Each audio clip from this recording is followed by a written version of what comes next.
I had this reflection in my first daddyhood book about it's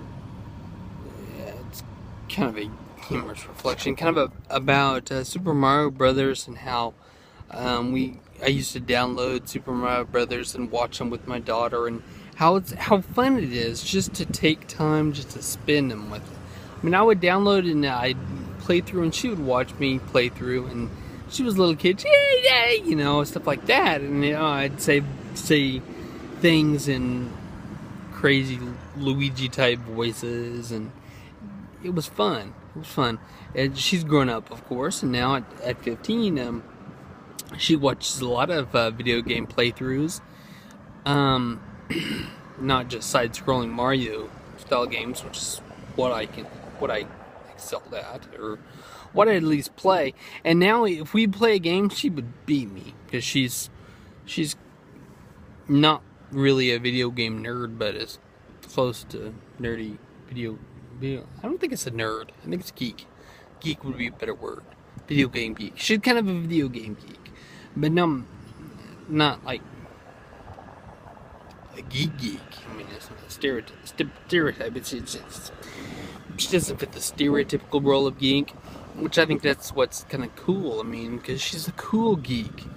Yeah, she watches video game playthroughs online. She does.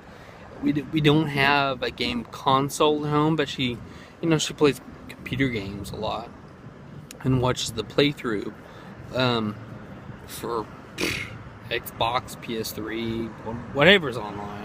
I don't know. See, I'm not geeky enough to know all that stuff. But this isn't okay. I started kind of mentioning that I talked about in my first Daddyhood book. Yeah, I wrote a book called Daddyhood.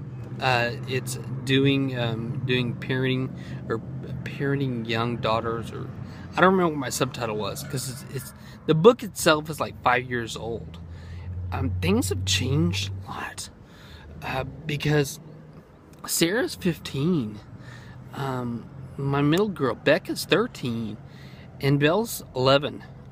Okay, so she's the only one who's not a teenager yet, but she's preteen, and she's right on the cusp there, and it leads me. I'm going to have to write a new book.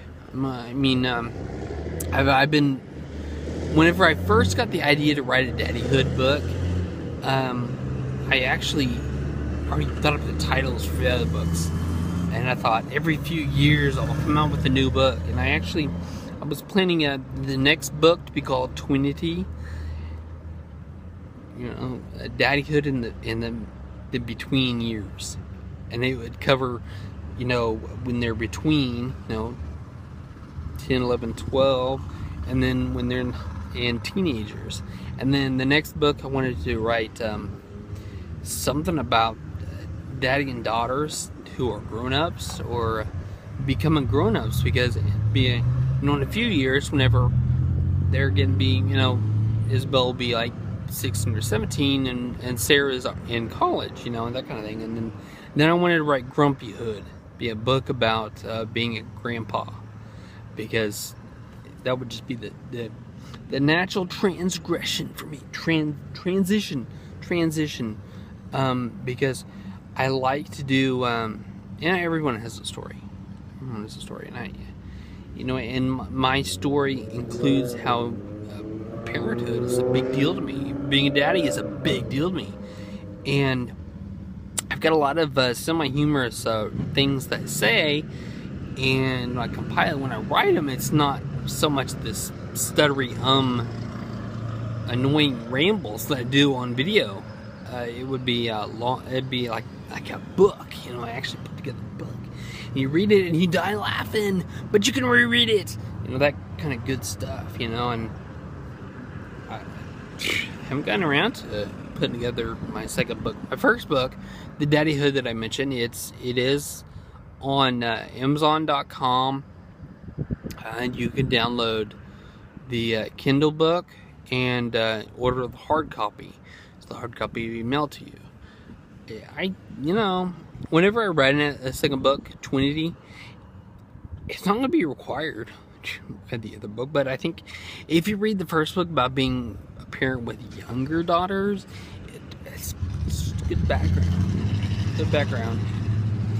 Everyone has a story, and I encourage people to tell their stories, and I encourage people to write their stories. Not everybody has a book inside of them to write a book, but most people have stories that could become a book.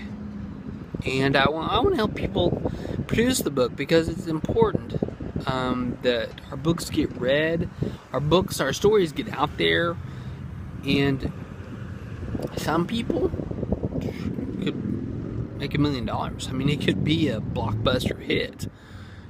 So I want to encourage people and help people to write their stories. And that's all I'm saying today, right now. Yeah.